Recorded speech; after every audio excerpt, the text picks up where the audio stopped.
రాష్ట్ర మంత్రి కొండా సురేఖ కేటీఆర్‌ను లక్ష్యంగా చేసుకున్న ఆరోపణలు, దానికి ఆమె ఎంచుకున్న మార్గం ఇటు చిత్ర పరిశ్రమలో, అటు సామాన్య జనంలో ఒక దుమారం లేపాయని చెప్పుకోవచ్చు. ఈ ఇష్యూలో ఆమె అక్కినేని నాగేశ్వరరావు కుటుంబాన్ని అంటే నాగార్జున, సమంత, నాగ చైతన్య పేర్లను ప్రస్తావిస్తూ కేటీఆర్ మీద ఎదురుదాడి చేసింది. అయితే కేటీఆర్ అంటే మొదటి నుంచి సురేఖకు రాజకీయ ప్రత్యర్థి. ఆయన వల్ల తన రాజకీయ ఎదుగుదల కొంత బ్రేక్ పడిందనే అసంతృప్తి ఆమెలో ఉంది.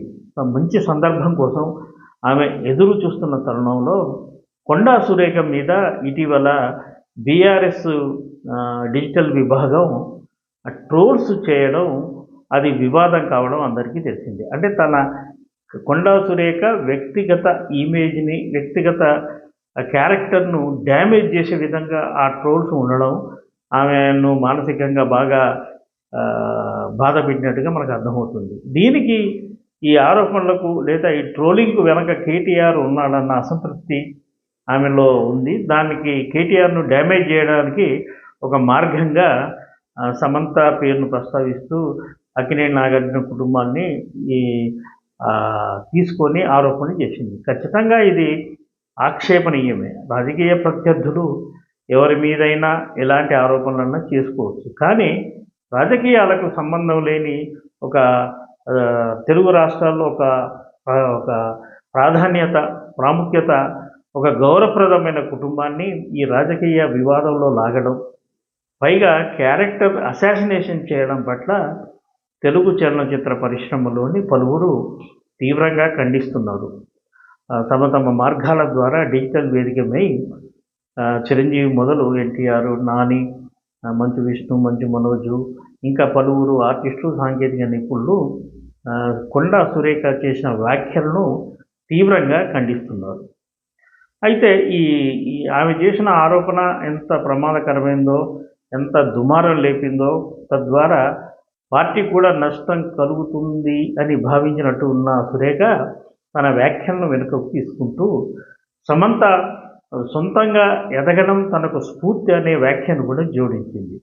అయితే కేటీఆర్ మీద చేసిన ఆరోపణలు మాత్రం తన వెనక్కి తగ్గేది లేదని, కేటీఆర్ న్యాయపరంగా పోరాటానికి సిద్ధమైతే తను సిద్ధమే అని ఛాలెంజ్ కూడా చేసింది. కేటీఆర్ మీదనే ఈ సినిమాలకు సంబంధించిన ఆరోపణలు కొంతకాలంగా వస్తున్నాయి. కేటీఆర్ అంటే తెలంగాణలో బీఆర్ఎస్ ప్రభుత్వం ఏర్పడ్డాక కేటీఆర్ సినిమా వాళ్ళతో సన్నిహితంగా ఉన్నాడనేది వాస్తవం. చాలామందికి కేటీఆర్ సన్నిహిత మిత్రులు కూడా.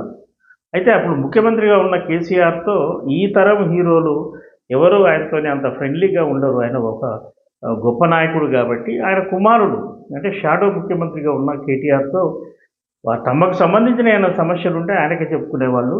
ఏదన్నా ఈవెంట్లు జరిగినప్పుడు కూడా కేటీఆర్ను ముఖ్య అతిథిగా పిలిచేవాళ్ళు. వాళ్ళ సమస్యల్ని లేదా వాళ్ళకి అవసరమైన పరిష్కారాన్ని కేటీఆర్ తన అధికార హోదాతో చేసేవాడు, తీర్చేవాడు అన్నది అందరికీ తెలిసిందే. దీన్ని ఆసరాగా చేసుకొని ఆయనకు సినిమా సంబంధాలు, సినిమా కథానాయకులతో సంబంధాలు ఉన్నాయని కొంతకాలంగా సోషల్ మీడియాలో ప్రచారం కూడా జరుగుతుంది. ఈ నేపథ్యంలో కొండా సురేఖ చేసిన వ్యాఖ్యలు దాన్ని నిజమని జూడీ చేస్తున్నట్టుగా రావడంతో అంతా అవాక్కైపోయారు. అయితే సినిమా ఇండస్ట్రీని రాజకీయాలకు వాడుకోవడం ఎవరైనా సరే ఆక్షేపణీయం. రాజకీయాలు వేరు, సినిమా రంగం వేరు. సినిమా రంగం ఒక విధంగా సైలెంట్గానే ఉంటుంది. రాజకీయాలను నమ్ముకొని సినిమా పరిశ్రమ నుంచి వెళ్ళే వాళ్ళు వాళ్ళ యాక్టివిటీస్ చేసుకుంటూ ఉంటారు. కానీ మిగతా విషయాల్లో సినిమా పరిశ్రమ తటస్థంగా ఉంటుందన్న విషయం అందరికీ తెలిసిందే. ఇప్పుడు కొండా సురేఖ తన వ్యాఖ్యలను వెనక్కి తీసుకున్నారు కాబట్టి ఈ వివాదం సమసిపోతుందని భావించవచ్చు. అయితే కేటీఆర్కు సురేఖకున్న రాజకీయ వైరం ఇంకా అనేక మలుపులు తిరిగే అవకాశం ఉందని మనకు తాజా పరిణామాలు తెలియజేస్తున్నాయి.